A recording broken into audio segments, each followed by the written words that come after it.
Pemirsa, Gregorius Ronald Tanur, anak politikus yang menjadi terdakwa kasus pembunuhan kekasihnya, divonis bebas.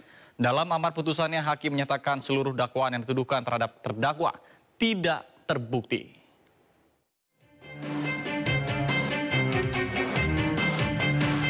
Gregorius Ronald Tanur, anak mantan anggota DPR RI yang menjadi terdakwa kasus pembunuhan kekasihnya Dini Sera Afriyanti, divonis bebas. Dalam amar putusan majelis hakim yang diketuai oleh Erin Tuah Damanik, membebaskan terdakwa atas segala dakwaan dari jaksa penuntut umum karena dianggap tidak terbukti secara sah dan meyakinkan bersalah melakukan pembunuhan. Sah dan meyakinkan bersalah melakukan tindak pidana sebagaimana didakwakan dalam dakwaan pertama pasal 338 KUHP atau kedua pasal 351 ayat 3 KUHP atau ketiga ke 1 pasal 359 KUHP dan kedua pasal 351 ayat 1 KUHP. Membebaskan terdakwa oleh karena itu dari seluruh dakwaan penuntut umum di atas. Mendengar putusan dari hakim, jaksa penuntut umum mengaku pikir-pikir untuk melakukan upaya hukum lanjutan atas putusan tersebut. Sementara Gregorius Ronald Tanur menyatakan dirinya bersyukur atas putusan hakim. Sekarang bebas. Tidak apa-apa, yang penting Tuhan yang buktikan. Mas mau karaoke lagi. Yang penting Tuhan yang buktikan yang benar. Terima kasih. Semua saya serahkan pada kuasa hukum aja. Sebelumnya, Gregorius Ronald Tanur dipidanakan setelah diduga melakukan pembunuhan dan penganiayaan terhadap kekasihnya Dini Sera Afriyanti di basement Mall Landmark, Surabaya. Atas peristiwa tersebut, jaksa menuntut Gregorius Ronald Tanur dengan ancaman hukuman 12 tahun penjara. Namun dalam persidangan, hakim menyatakan seluruh dakwaan jaksa penuntut umum terkait pembunuhan dan penganiayaan yang dituduhkan terhadap terdakwa tidak terbukti. Dari Surabaya, Jawa Timur, Hari Tambayong, iNews melaporkan. Lantas bagaimana tanggapan pihak keluarga korban atas vonis bebas Gregorius Ronald Tanur? Dan sudah bergabung bersama kami melalui Zoom, yakni ada Bung Dimas Y. Mahura, selaku kuasa hukum keluarga korban Dini Sera Afriyanti alias Dini. Baik, selamat siang, Bang. Gimana kabarnya, Bang? Sehat? Assalamualaikum warahmatullahi wabarakatuh. Sehat, terima kasih. Baik.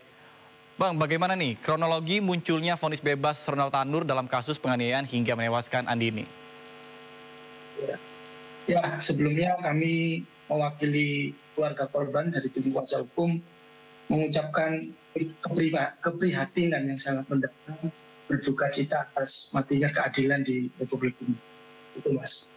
Kalau terkait dengan kronologis yang ada tentang putusan bebas ini, kami mengikuti jalannya persidangan sangat kecewa ya dengan apa yang dilakukan oleh hakim. Karena kita ketahui fakta-fakta dalam persidangan sudah ditunjukkan semuanya, bukti-bukti dan saksi-saksi yang mengarah pada adanya tindakan pembunuhan terhadap almarhum Dini Sera Afriyanti. Namun anehnya majelis hakim yang menurut saya dengan pendapat pribadinya sendiri memutuskan bebas dan bukti-bukti tersebut dianggap tidak ada atau tidak berkekuatan hukum. Ini sangat lucu dan sangat ironis dan menurut saya majelis hakim saat ini sedang kehilangan hati nuraninya sebagai seorang hakim. Baik, kemudian bagaimana bisa dari tuntutan 12 tahun penjara sebelumnya menjadi bebas? Apakah ada mungkin keterkaitan dengan jabatan yang dimiliki oleh keluarganya atau ayahnya? Ya, saat ini tim kami masih melakukan serangkaian pengumpulan bukti-bukti maupun investigasi untuk menyusun laporan baik kepada majelis hakim yang memeriksa perkara ini. Jadi kami akan melaporkan kepada Badan Pengawasan Hakim, artinya Bawas di Mahkamah Agung dan juga Komisi Yudisial untuk melakukan pemeriksaan terhadap hakim ini. Dan jika nanti memang ditemukan adanya pelanggaran kode etik atau intervensi, kami minta agar dilakukan penindakan tegas terhadap hakim ini. Kemudian terkait dengan dugaan-dugaan yang lain, apakah ada pengaruh intervensi, politisasi, atau mungkin karena tidak pidana penyuapan atau korupsi, kami juga mempertimbangkan saat ini sedang melakukan penyusunan laporan untuk melaporkan kepada Komisi Pemberantasan Korupsi untuk juga melakukan pengawasan investigasi terhadap apa yang dilakukan oleh 3 majelis hakim dari Pengadilan Negeri Surabaya. Baik, kemudian ini kan sebelumnya divonis 12 tahun penjara kemudian menjadi bebas. Kira-kira apakah memang dikatakan bahwa untuk bukti sendiri tidak terbukti?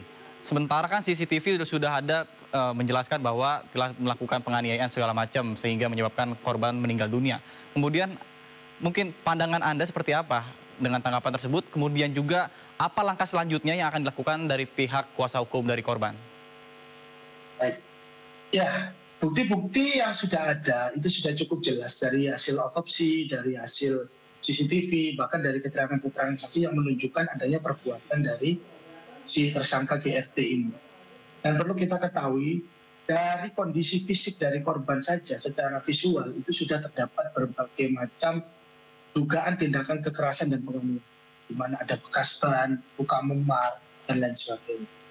Jadi sangat ironis dan sangat memprihatinkan bila majelis hakim seolah-olah tidak mempercayai bukti-bukti yang secara jelas sudah ditunjukkan oleh jaksa penuntut umum di dalam persidangan.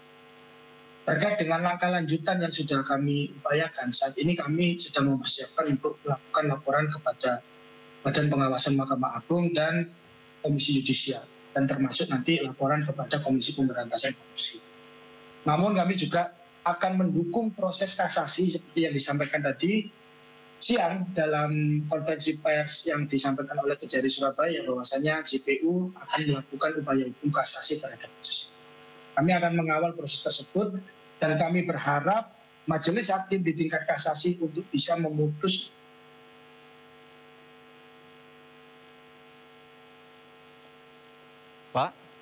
Pak, mungkin bisa dengar suara, bisa diulang kembali? Ya. Tadi sempat terputus koneksinya. Ya, kami minta agar hakim yang memeriksa nanti di tingkat kasasi untuk objektif, untuk memperhatikan alat-alat bukti yang sudah disampaikan oleh JPU dan memutus adil-adilnya dengan melindungi hak-hak dari korban yang almarhum. Baik Pak, mungkin bisa diulang kembali karena suaranya sempat terputus, mungkin ada gangguan sinyal seperti itu. Coba mungkin boleh diulang kembali. Ya, jadi terkait dengan langkah hukum yang akan dilakukan tim kuasa hukum, saat ini kami sudah menyusun laporan untuk melaporkan di majelis hakim ini kepada Badan Pengawasan Mahkamah Agung dan juga Komisi Yudisial.